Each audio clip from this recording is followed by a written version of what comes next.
D-Day는 디시전 데이, 결단하는 날, 결정한 날 이런 뜻을 갖고 있고, V-Day는 빅토리 데이, 승리한 날 이런 뜻을 갖고 있는 단어입니다. 이 말들은 세계 2차 대전 때 사용된 말이라 그러죠. 2차 세계대전 당시에 아이젠하워 사령관이 이끄는 연합군이 유럽을 점령하고 있는 이 독일 동맹군을 공격하기 위해서 프랑스 서북부 해변인 노르망디에 상륙하려는 계획을 세웠죠. 그 이 작전을 실시한 날, 그날이 D-Day라고 부릅니다.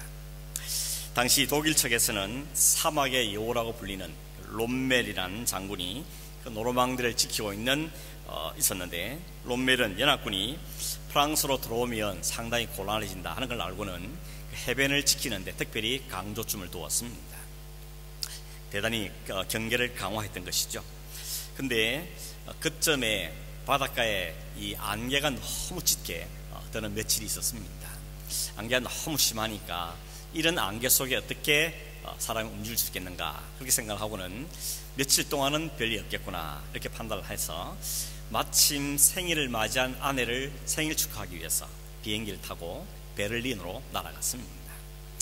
그때 그 사이에 이 롬멜이 자리를 비운 1944년 6월 6일 날 그 짙은 안개를 뚫고 이 연합군들이 노르망디를 상륙하게 된 겁니다.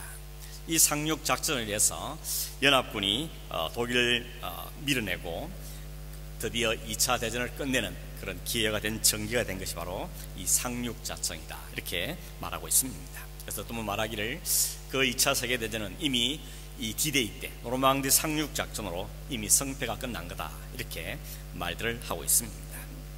그러나 이 D-Day 이후에도 사실은 바로 독일이 전쟁에 패한 것은 아니고 1년간 더 전쟁이 지속됩니다. 독일이 도망가면서도 계속 저항을 했기 때문에 연합군 사이에 자그마한 전투는 1년 동안 계속된 것이죠. 그러다가 결국은 이 히틀러가 죽고 또 이 독일이 패배를 선언함을 통해서 결국 승리를 거둘 수 있게 되는데, 그날이 바로 V-Day, 빅토리 데이라 그러죠. 그렇기 때문에 정리를 하면 2차 대전의 성패는 D-Day 때 1944년 6월 6일 날 이미 결정이 됐지만, 그 전쟁이 완전히 끝나고 승리가 선포된 날은 바로 V-Day인 1945년 5월 8일이다 이렇게 정리를 할 수 있는 것입니다. 영국의 신학자인 톰 라이트가 나를 따르라 하는 자기 책에서 이 기독교의 삶이 바로 이와 비교될 수 있다라고 이야기했습니다. D-Day와 V-Day 사이에 살고 있는 것이 성도의 모습이라는 겁니다. 다른 신학적인 용어로는 이미와 아직 사이에 산다 이런 말을 하죠. Already not yet 이렇게 사용합니다. 하나님 나라가 예수님께서 이 땅에 오심으로 이미 시작됐습니다. 그리고 예수님께 십자가에서 우리의 모든 죄와 사탄의 세력을 완전히 꺾으시죠. 창세기 3장에 하나님께서 아담과 하와에게 말하기를 장차 여자의 후손이 와서 뱀의 머리를 밟을 것이다 라고 말씀했는데, 주님께서 십자가에서 완전히 사탄의 머리를 밟으시고 우리 모두에게 구원의 완성을, 승리를 우리에게 안겨다 주신 것입니다. 그래서 이미 성패는 그때 결정이 난 것입니다. D-Day가 선포된 것이죠. 그러나 그렇다고 해서 우리의 아직 완전한 승리를 가져주는 V-Day가 온 것은 아니라는 겁니다. 아직 최종 승리의 날은 우리를 기다리고 있습니다. 그래서 not yet이다 이렇게 표현하는 것입니다. 우리는 이미 구원을 받았지만 완전한 구원의 날을 기다리면서 그 날이 올 때까지를 소망하며 사는 사람이 바로 성도다 이렇게 말할 수가 있는 것입니다. 그 사이에, 그 중간 사이에, 이 D-Day와 V-Day 사이에, 이미와 not day 사이에 우리가 살고 있고, 여전히 사탄은 최후의 발악을 하면서 성도를 괴롭히고 가정을 무너뜨리려 그러고 교회를 흩어뜨리기 위해서 애를 씁니다. 그러나 이미 주님께서 십자가에서 승리하셨고 승리를 보장하셨기 때문에 성도는 그런 삶에 힘겨울 때 있긴 하겠지만 마지막 최종 승리는 반드시 성도에게 있다는 것입니다. 그러면 성도가 마지막 전쟁의 승리에서 패배할 확률은 0%라고 말할 수가 있는 것입니다. 마지막 V-Day가 반드시 찾아올 것을 알고 그날을 기다리면서 오늘 주어진 날을 살고 있는 것이 성도들이기 때문에 결국 우리의 관심은 뭔가 하면 사람들이 도대체 그럼 보이데이가 언제냐는 겁니다. 언제 그날이냐, 언제 끝날인가 하는 관심들을 가지고 있는 것입니다. 어제, 오늘, 내일까지 계속되는 이 마태복음 24장, 우리가 말씀 묵상하고 있는 이 매일 성경의 본문은 세상 끝날이 언제입니까? 그리고 그때가 되면 도대체 무슨 일이 일어납니까? 하는 것을 알려달라는 제자들의 질문에 대해서 예수님께 답하신 내용이 24장에 기록되어 있습니다. 단순히 호기심으로 몇 날 며칠이다 이걸 알려주는 게 목적이 아니고, 주님이 오신 그날 최종 승리의 오늘까지 어떤 일이 일어날 것이니까 어떻게 대비하며 살라 하는 것을 가르치는 것이 주님께서 하신 말씀의 핵심이고 목적이라고 말할 수가 있는 것입니다. 어제 토요일 본문이었던 24장 1절에 보면 어떻게 시작하는가 하면, 예수께서 성전에서 나와서 가실 때 이렇게 시작합니다. 이미 여러분 말씀 묵상 보셨지만 예수님 지금 어디 계시는가 하면 예루살렘에 와 계십니다. 마지막 유월절을 지키기 위해서 제자들과 함께 예루살렘에 들어오셨죠. 예루살렘에 오신 예수님께서 제일 먼저 찾으신 곳은 성전이었습니다. 성전에 들어가 보니까 어떤 일이 벌어졌습니까? 양, 소, 비둘기 이런 것들이 온 성전을 더럽히고 있었고, 돈 바꾸는 사람들로 해서 엉망이 된 걸 주님이 보시고는 어떻게 하십니까? 노끈으로 채찍을 만들어서 이 양과 소들 다 내쫓아 버리고 돈 바꾸는 상을 뒤집어 엎으시고 말씀하시기를, 어떻게 하나님의 기도하는 집을 강도의 소굴로 만들었냐, 이렇게 호통을 지었습니다. 주님께서 이 하신 말씀을 들은 사람들이 다 깜짝 놀라죠. 주님께서 이런 말씀 하셨습니다. 바로 이어서 말하기를, 이 성전을 헐어버려라. 그럼 내가 사흘 만에 다시 일으키겠다 라고 말씀하신 겁니다. 사람들이 그 말 듣고는, 아니 이 성전 짓는데 지금 46년째 짓고 있고 아직도 완전히 완공된 건 아닌데 어떻게 당신이 이 성전을 헐어버리면 3일 만에 짓겠다 그러냐, 도대체 무슨 소린가 이해할 수가 없었던 것입니다. 성경은 우리에게 이야기하죠. 이 말씀은 건물인 성전을 말하는 게 아니고 성전이신 자기 육체를 가르쳐 하신 말씀이다 라고 성경은 친히 우리에게 설명하고 있습니다. 이 말씀 우리가 아는 것처럼 주님께서는 십자가에서 죽으신 다음에 3일 만에 다시 부활하실 것인데, 참 성으신 주님을 십자가에 못 박아도 주님은 사흘 만에 다시 부활할 것을 말씀하시는 것으로 성경은 우리에게 분명하게 설명을 해주고 있는 것입니다. 여러분, 성전이라는 게 어떤 뜻을 갖고 있습니까? 성전이라는 것은 하나님께서 이스라엘 백성들에게 보이지 않는 하나님을 너희 가운데 있고 너희 인도하시는 것을 알게 하기 위해서 성막을 짓고 성전을 짓게 하시죠. 그러면서 하나님 여기 계시는구나, 하나님 우리 예배를 받아주십시오, 우리가 죄를 지었습니다, 죄를 용서해 주십시오. 그러면서 하나님께 나와서 예배하면 하나님 그 예배를 받으시고 죄를 사하시고 그들에게 필요한 은혜를 공급하시는 그 역할을 하는 것이 성전이었습니다. 뿐만 아니라 이 건물로서의 성전은 장차 진짜 성전, 완전한 성전, 참 성전이신 메시아 그리스도를 보여주는데 더 큰 의미가 있는 것입니다. 참 성전이 올 거다, 우리를 하나님을 만나게 하실 것이고 우리를 구원으로 이끌 것이며 우리를 하나님 나라의 백성의 삶을 살게 할 그 참 성전이 오실 거라는 것을 알려주기 위한 것이 성전의 가장 중요한 기능이었던 것입니다. 근데 지금 어떻게 됐습니까? 예수님 성전에 들어가 보니까 그런 예배나 기도나 하나님을 만나고 온전히 헌신하고 죄를 고백 이런 건 다 보기는 어렵고, 사람들의 탐욕과 욕심과 이런 이들이 성전에 가득 차 있는 것을 주님께서 보신 것입니다. 그래서 주님은 채찍을 휘두르신 것이죠. 성전의 기능은 사라져버리고 온갖 인간 냄새, 사람 냄새 풀풀 풍기는 그 성전을 주님이 책망하시던 것입니다. 그러면 이 성전을 헐어버리라고 말씀하시던 겁니다. 그런 다음에 주님께서 성전에서 나오셨다고 말하죠. 성전에서 나오셨다. 여러분 한번 상상해 보면 건물 성전에서 참 성신 주님께서 나와버리셨습니다. 뭐만 남았습니까? 껍데기만 남는 거죠. 건물, 돌만 남는 겁니다. 그 돌만 남은 성전을 가지고 주님은 헐어버리라, 내가 참 성전을 다시 세우겠다고 지금 말씀하고 계시는 것입니다. 그러면서 주님께서 말하죠. 돌 하나도 돌 위에 남지 않도록 이 성전이 완전히 무너질 때가 올 것이다 하는 말씀을 하신 것입니다.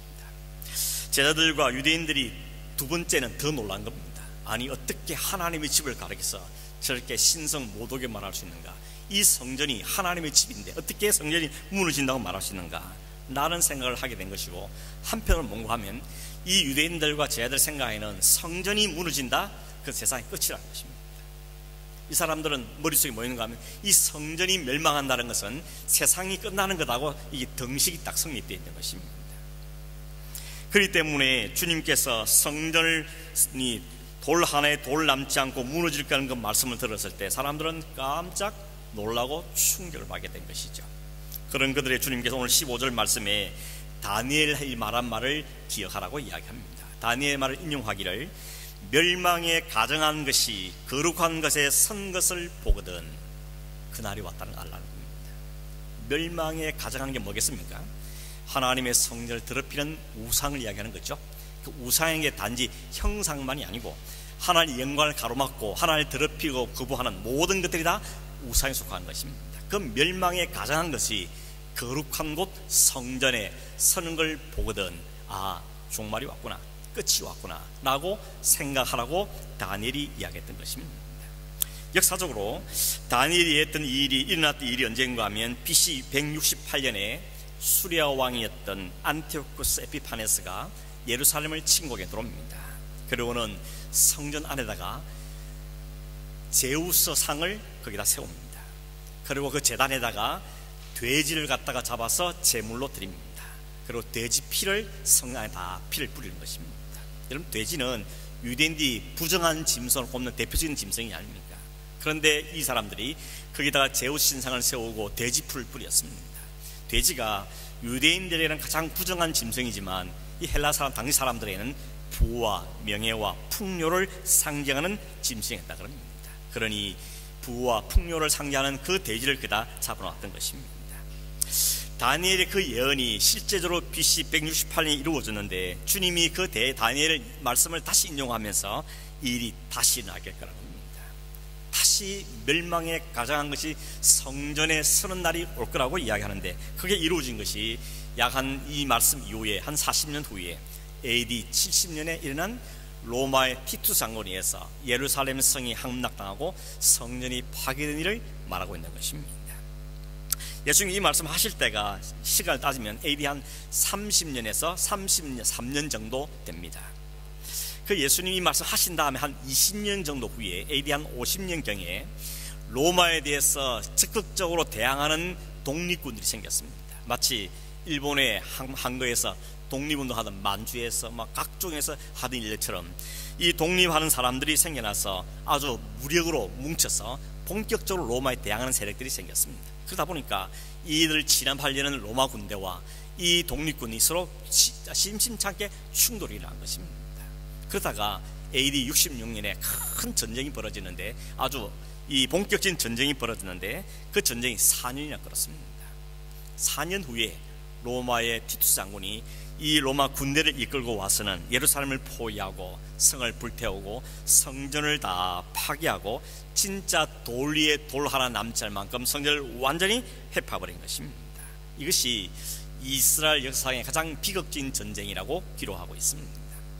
유대 역사를 기록하고 있는 요세푸스가 쓴 유대인의 전쟁사에 의하면 당시 예루살렘에 살고 있던 사람의 숫자가 약 한 5만 명쯤 살았는데 이 전쟁 때문에 죽은 사람 수가 약 110만 명쯤 됐다고 이야기하고 포로로 끌려간 사람이 9만 7천 명쯤 됐다고 이야기합니다. 아니 5만 명밖에 안 사는데 무슨 110만이 주느냐 혹 그렇게 생각이 드십니까?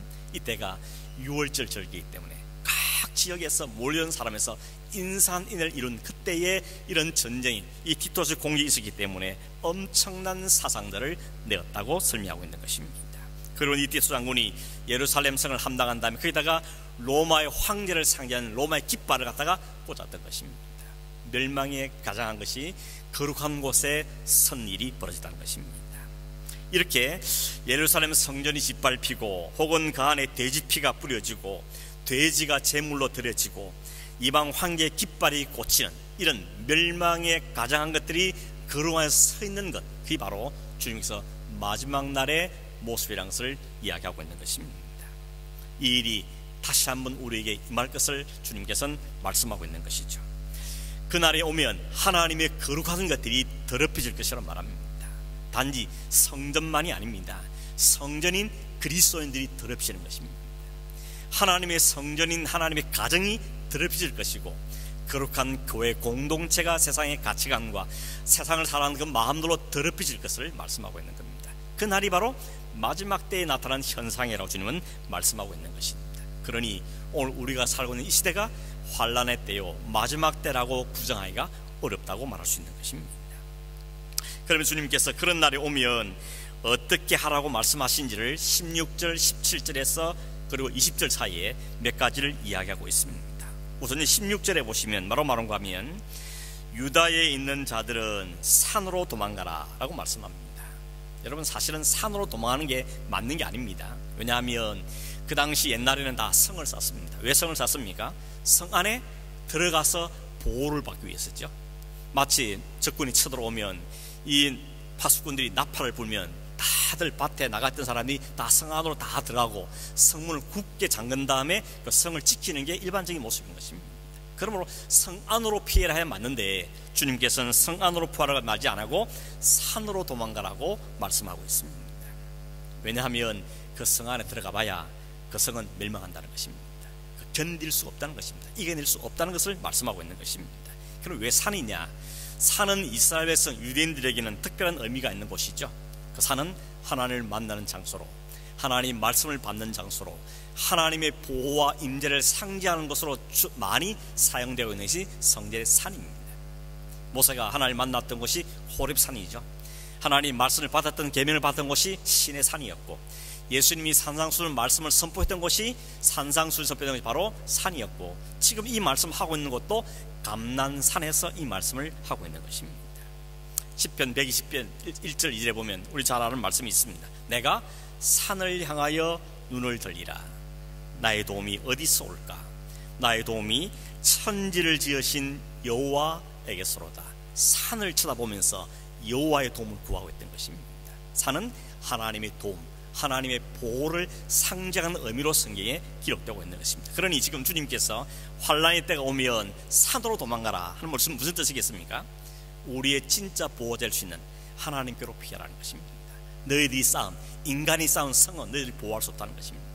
그 성을 견고하게 쌓아놓고 내가 이 성 안에 들어가면 괜찮을까 생각하지만 착각하지 말라는 겁니다. 그 성 다 허물어질 겁니다. 돌 위에 돌 하나 남지 않고 다 허물어질 것을 말씀하면서 너희들이 피할 곳은, 유일한 것은 산이신, 산성이신 예수님께, 하나님께 피할 것을 지금 말씀하고 있는 것입니다.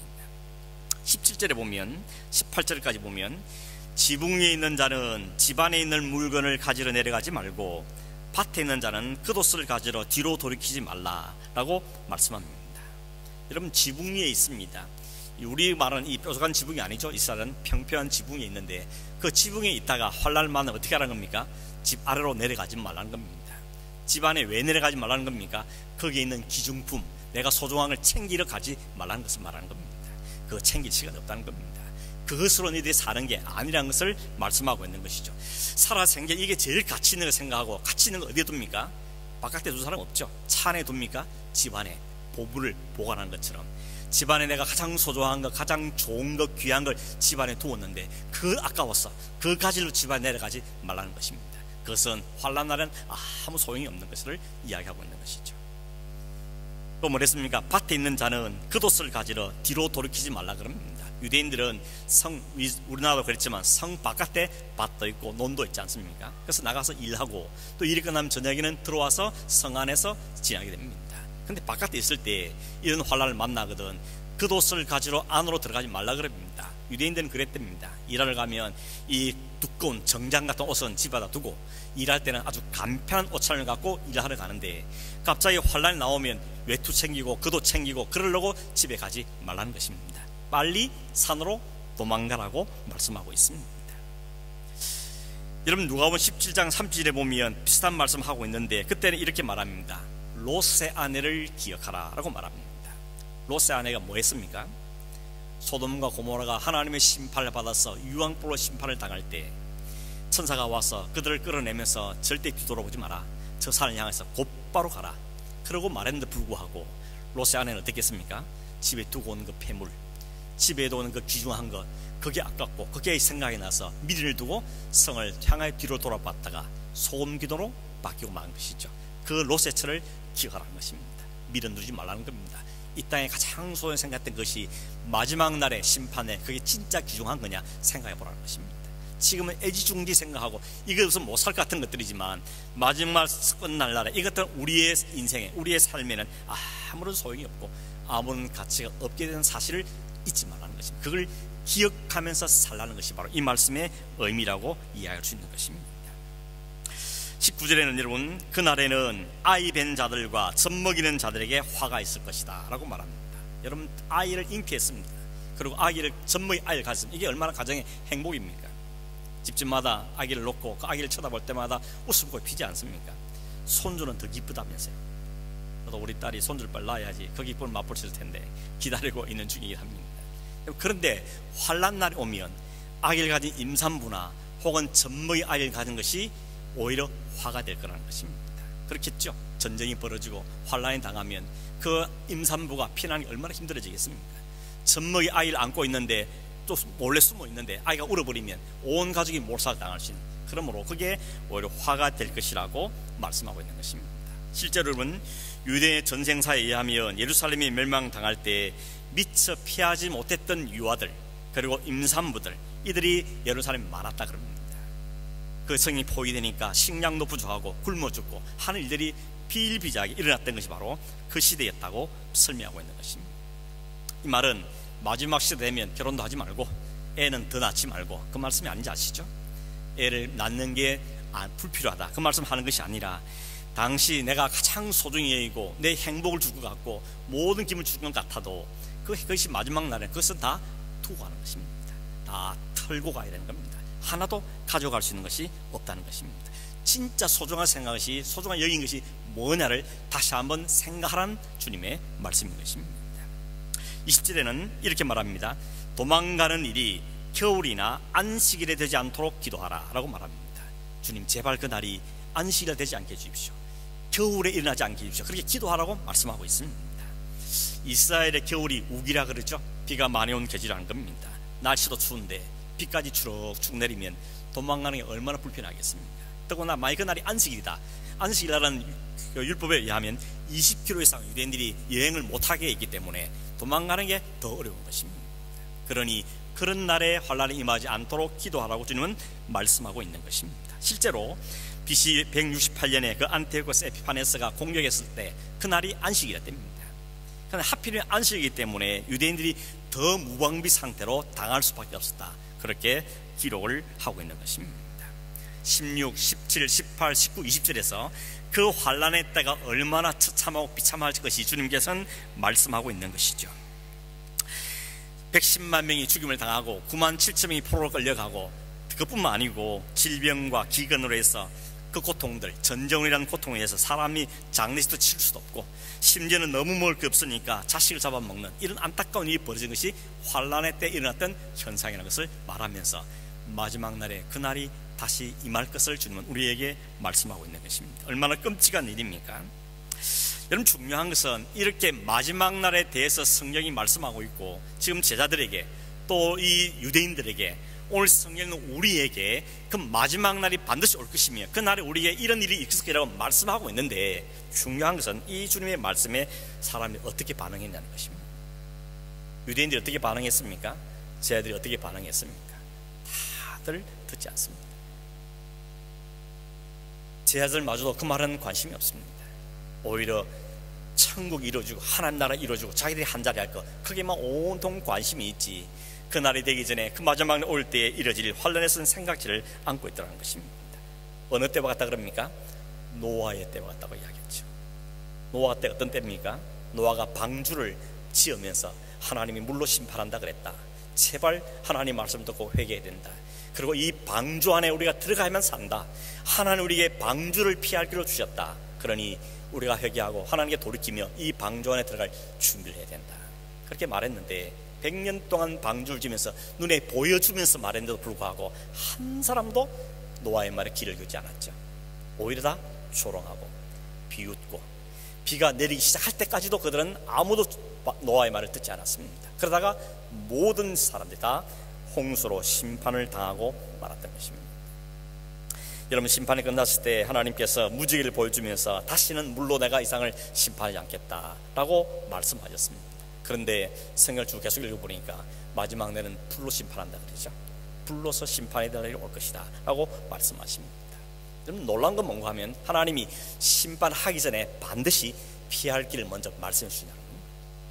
노아 홍수로 심판할 거다. 그러나 방주를 보여주면서 이게 피할 길이라는 것입니다. 마지막 날에 온 세상이 환란을 가하며 모든 세상이 심판을 당하는데 우리에게 피할 길이 있음을 주님은 먼저 은혜와 자비로 말씀하고 계시는 것입니다. 그 말씀에 귀를 열지 않으면 어떻게 됩니까? 심판을 받을 수밖에 없다는 것입니다. 여러분, 죄에 대해서 얼마나 하나님의 저주가, 공의가 얼마나 무섭게 임하는지를 보여주는 게 십자가지 않습니까? 십자가는 우리의 죄를 지고 짊어지시고 우리를 구원하신 구원의 현장이지만 동시에 우리의 죄 때문에 하나님의 아들 예수님이 철저하게 죽은 곳, 저주를 받은 곳, 심판이 임한 곳이 십자가인 것입니다. 십자가는 우리에게 구원의 현장일 동시에 심판의 현장의 사실을 기억해야 되는 것입니다. 여러분, 오늘도 많은 재난들이 오늘 우리 주변에 일어나고 있지 않습니까? 역사 이래로 엄청난 재난들이 얼마나 많았습니까? 시대마다 나라마다 수천 명이 혹은 수만 명이 동시에 죽는 일들이 있었죠. 전쟁을 통해서든지 질병을 통해서든지 지진으로 통해서 화산을 폭발하든지 이런 일로 여전히 시대마다 수만 명 수천 명이 죽은 일들이 일어났습니다. 홍수 때문에 불이 나서 타던 사람이 생겼고 자연재해뿐만 아니라 질병이 뒤걸어서 많은 사람이 죽는 일이 시대마다 있어 왔습니다. 지금 우리 시대도 경험한 게 코로나죠. 코로나 때문에 온 세계가 몸살할 뿐만 아니라 많은 사람이 목숨을 잃었던 것입니다. 어쩌면 코로나가 좀 지나간 듯 보이지만 더 무서운 것이 앞으로도 계속 올 겁니다. 왜냐하면 그게 성경이 말하는 거니까. 환난은 우리에게 끝났다고 말씀하지 않고 있기 때문에 그렇습니다. 이런 재난을 바라보면서 이런 생각을 할 수 있겠죠. 하나님 도대체 어디 계시냐? 하나님 우리를 진짜 사랑하는 게 맞느냐? 하나님 도대체 뭐하고 계시는가? 이런 질문을 할 수 있을 것이고, 어떤 사람은 이런 말도 합니다. 하나님은 모든 만물을 창조한 다음에 자연 이치로 돌아가게 만들지 하나님이 더 이상 개입 안 하신다, 이렇게 말한 분도 있습니다. 그러니 홍수가 나고 지진이 나고 하는 건 자연 현상이지 하나님이 일으키는 게 아니다 라고 말한 분도 있습니다. 어쩌면 그런 생각이 더 합리적일 수 있죠. 사랑의 하나님이 지진을 일으키고 해일을 일으키고, 이거 이해하기가 어렵지 않겠습니까? 이 재난도 하나님이 하신 일이라면 우리가 참으로 그 사랑의 하나님을 인정하기가 어려운 것입니다. 그러니 차라리 자연현상이지 하나님 하신 게 아니라 라고 말하는 게 더 편할지도 모릅니다. 그러나 오늘 성경은 우리에게 분명히 말씀하시죠. 세상 끝이 될수록 이런 재난과 징조가 우리에게 분명히 있을 것이라. 앞에도 어제도 봤죠. 나라와 나라가, 민족이 민족을, 기근과 전쟁과 이런 재난이 끊이지 않고 일어나게 될 것이라고 주님 우리에게 분명하게 말씀하고 있습니다. 지금 그 일이 오늘 우리 역사 가운데 일어나고 있습니다. 그래서 임입니다. 낮 예시지만 이미 우리 안에 종말은 시작된 것이고, 종말의 현상들은 우리 주님 우리에게 여러 가지 재난을 통해 우리에게 보여주고 계시다는 것입니다. 우리가 그걸 받아들이든지 받아들이지 않든지 간에 주님은 성경을 통해 우리에게 분명하게 말씀하고 계셨고, 역사 중간중간 이런 일들이 터지므로 하나님이 모든 역사를 주관했다는 사실을, 재난마저 하나님 속에 있다는 사실을 우리에게 알려주고 있다는 것입니다. 그러니 어떤 사람이 지혜로운 사람입니까? 오늘 돌아가는 상황을 보고 세계를 바라보고 이 재난들을 보면서 하나님을 기억해내는 사람, 하나님 마지막에 있다는 것을 다시 한번 확인하고 다시 한번 그 하나님을 의지하는 것이 바로 지혜로운 사람이라고 우리가 말할 수가 있는 것입니다. 이런 환난과 이런 심판을 말하는 것이 우리에게 공포심을 심기 위해서 주님이 말씀한 게 아닙니다. 오늘 그 이용해 먹는 나쁜 놈들 있죠. 그래서 세상 끝날이 가까웠으니까 돈도 필요 없고 가정도 필요 없고 재산도 다 필요 없으니까 다 바치고 나한테 바치라고, 그렇게 말하는 이단들이 얼마나 많습니까? 이단들 가만 보면 그 신도들은 다 가난해서 다 바치 가난한데 그 교주들은 다 부자입니다. 그 돈 다 걷어가고 다 지 잘 먹고 잘 살고 있지 않습니까? 그런 거 말고요, 그런 환난들이 올 것을 분명하게 말씀하고 있는데 그 환난의 날이 얼마나 심한지 22절에 보면 이런 말씀, 21절에 보면 그 날이 얼마나 심각한지를 전에도 없었고 후에도 없을 진짜 전무후무한 심판이라고 우리에게 말씀하고 있는 것입니다. 그날 우리가 소망되는 게 22절 말씀입니다. 22절 말씀 다시 한번 보십시오. 이렇게 기록하죠. 그날은 그 날들을 감하지 아니하면 모든 육체가 구원을 얻지 못할 것이나 그러나 택하신 자들을 위하여 그 날들을 감하시리라. 여기 말하는 그날은 환난을 말하는 것이죠. 그날을 감한다는 것은 헬라 단어 콜로보라는 뜻이 뭔가 하면 그 환난에서 피할 길을 주신다, 이런 뜻을 갖고 있습니다. 마지막 날 이 말 환난이 너무 혹독하기 때문에 하나님께서 그날을 감하지 않으면, 다시 한 말해서 하나님이 그 피할 길을 주시 아니하시면 살아남을 육체가 하나도 없다는 것입니다. 그만큼 그 환난, 마지막 심판은 혹독하고 파괴적으로 임할 것을 말씀하고 있는 것입니다. 결국 우리를 피할 수 있는 길은 하나님의 긍휼과 자비와 베푸르신 하나님의 피할 길, 그것을 붙잡는 것밖에 다른 길은 없다는 것입니다. 그 길이 어디입니까? 그 길이 무엇입니까? 내가 곧 길이요 진리요 생명이니, 저 말고요, 주님께서 내가 곧 길이다, 내가 피할 길이다, 내가 살 수 있는 유일한 길이라, 방법이라고 주님은 우리에게 말씀하고 있는 것입니다. 그게 십자가에서 완성하신 주님의 길인 것입니다. 주님은 거기서 우리의 모든 죄값을 다 치르신 다음에 누구든지 하나님께로 갈 수 있는 길을 활짝 열어놓고 그 환난을 피할 수 있는 길을 우리에게 마련해 주신 것입니다. 그런데 세상은 어떻습니까? 오늘 세상도 여전히 그 하나님을 거부하죠. 여전히 그 피할 길을 거부합니다. 대수롭지 않게 생각합니다. 길이 거기뿐이냐, 내 노력으로 살 수 있겠다 하는 마음들 갖고 있는 이 세상의 사람들이고, 여전히 자기 실력으로 자기 힘으로 이 피하는 어려움을 겪어보겠다고, 지나보겠다고 하는 사람들이 오늘 세상의 모습이라는 것입니다. 근데 여러분, 오늘 성경에 보니까 그 세상 가운데 택하신 자들이 있다고 말씀하고 있는 것입니다. chosen people, 선택된 자들, 하나님이 뽑으신 자들, 그게 바로 선택한 자들입니다. 그들에게 하나님은 피할 길을 주시겠다고 말씀하고 있는 것입니다. 그 환난이, 그 심판이 너무 혹독해서 한 육체도 살아남을 수 없는데, 그 가운데 뽑힌바된 사람, 하나님이 택하신 사람들이 하나님이 제공하신 그 피할 길을 얻게 된다는 것, 그게 그날이 감매진다는 말의 의미인 것입니다. 여러분, 그러니 우리가 의지할 분이 누굽니까? 예수 그리스도 한 분뿐이죠. 예수 그리스도 외에 우리가 피할 길이 없습니다. 아무리 애를 써도, 아무리 가치 있는 걸 갖고 피하려 해도 소용이 없습니다. 오직 예수 그리스도께 피하지 않는 한은 우리는 이 환난을 당해낼 사람이 아무도 없다고 우리에게 말씀하고 있는 것입니다. 우리는 그 길을 걷고 있는 사람들입니다. 혹 두렵습니까, 여러분? 혹 염려가 되십니까? 아니면 듣기 싫습니까?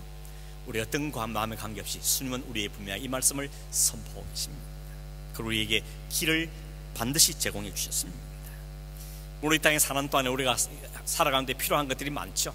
여러분, 부자 되는 거 싫습니까? 저 부자 되고 싶습니다. 이 목사대가 부자 될 길이 맞긴 했지만, 사실은 부를 가진 게 무슨 나쁜 일이겠습니까? 사업이 잘 되는 게 뭐가 나쁜 일이겠습니까? 그러나 중요한 건 뭐라는 겁니까? 한 가지 잊지 말라는 겁니다. 이것이 영원히 갖고 가는 건 아니라는 겁니다. 이것이 우리의 생명을 보장하는 건 아니라는 겁니다. 이것이 우리를 환난으로부터 면할 길은 아니라는 겁니다. 이 모든 건 다 마지막에 다 놓고 털고 갈 겁니다. 그래서 터는 연습을 하라는 겁니다. 기억하라는 것이죠. 하나님만이 유일한 분이고, 주님만이 우리의 소망이시고, 주님만이 우리 모든 환난으로부터 피할 정도가 아니고, 영원한 날에, 완전한 날에, 완벽한 날에서 살게 하실 우리의 생명의 길이라는 사실을 늘 기억하면서 그 생명이 주었다는 때문에 감사하면서 살라는 겁니다. 이것도 너무 감사한데, 이 땅에 굶주리지 않고 좋은 직업도 주시고 좋은 직장 주시면 더 감사해야 되지 않겠습니까?